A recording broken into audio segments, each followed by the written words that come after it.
ఇక్కడి నుంచి అక్కడికి వెళ్ళండి మళ్ళీ ఒక్కసారి వెడితే మీకు ఈ శివనామమును ఎక్కడ దాచారు? శివనామము పంచాక్షరిగా కదండి ఉంది. నమశివాయ అని పంచాక్షరి.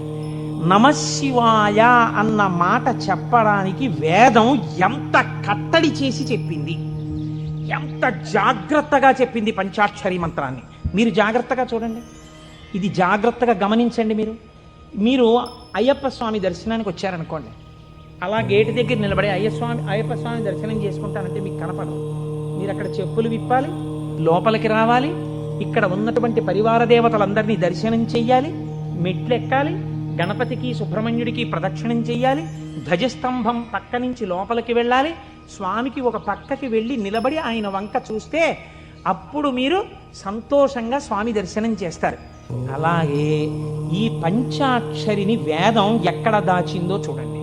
మనకి వేదములు 4 అయినా సాధారణంగా మనం ఏమంటామంటే 3గా వ్యవహరిస్తాం సంప్రదాయంలో. అందుకే శంకరాచార్యులు వారు కూడా శివానంద లహరిలో త్రైవేద్యం హృద్యం త్రిపురహరమాద్యం త్రినయనం అన్నారు.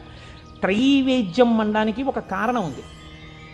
ఋగ్వేదం, యజుర్వేదం, సామవేదం ఈ 3 వేదాలు నేర్చుకోవడానికి ఒక్కసారి ఉపనయనం చేసుకుంటే చాలు. ఒకసారి ఉపనయనం చేసుకుంటే 3 వేదాలలో ఉండేటటువంటి సారాంశమునకు కూడా ఒక సావిత్రి ఉపదేశం, ఒక గాయత్రి ఉపదేశంతో 3 వేదాలు చదవచ్చు.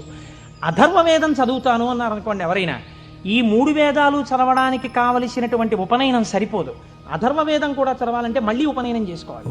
మళ్ళీ ఉపనయనం చేసుకుని మళ్ళీ ఇంకొక బ్రహ్మోపదేశం పొందాలి, పొంది అథర్వ వేదం చదవాలి. అందుకని త్రైవేద్యం అంటారు సాధారణంగా. ఈ 3 వేదములు ఋగ్వేదం, యజుర్వేదం, సామవేదం, మీరు 3 అలా పెట్టారనుకోండి, ఒక దేవాలయ ప్రాంగణం ఉన్నట్టుగా 3 వేదాలు అలా పెడితే ఈ 3 వేదాలకి మధ్యలో ఏ వేదం ఉంది? ఇది ముందరి ద్వారం, ఇది వెనక ద్వారం, ఇది ఋగ్వేదం, ఇది సామవేదం, ఈ మధ్యలో ఉన్నది యజుర్వేదం. ఇప్పుడు ఈ యజుర్వేదానికి 7 కాండలు ఉన్నాయి. 7 కాండలు 1 2 3 4 5 6 7. ఇప్పుడు ఇందులో మళ్ళీ మధ్య ప్రాకారం ఏది? 4వ కాండ కదండి. ముందు 3, వెనక 3, మధ్యలోది 4. ఇప్పుడు ఈ 4వ కాండలో ఏముంది? యజుర్వేదంలో రుద్రాధ్యాయం ఉంది. మళ్ళీ రుద్రాధ్యాయంలో అష్టమానువాకం మీరు తీసుకోండి, మధ్యలోకి అష్టమానువాకం వస్తుంది.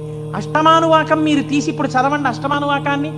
నమః సోమాయ చ రుద్రాయ చ నమస్తామ్రాయ చ అరుణాయ చ నమః శంగాయ చ పశుపతయే చ నమ ఉగ్రాయ చ భీమాయ చ నమో అగ్రే వధాయ చ దూరే వధాయ చ నమో హంత్రే చ హనీయసే చ నమో వృక్షేభ్యో హరికేశేభ్యో నమస్తారాయ నమః శంభవే చ మయోభవే చ నమః శంకరాయ చ మయస్కరాయ చ నమః శివాయ చ శివతరాయ చ.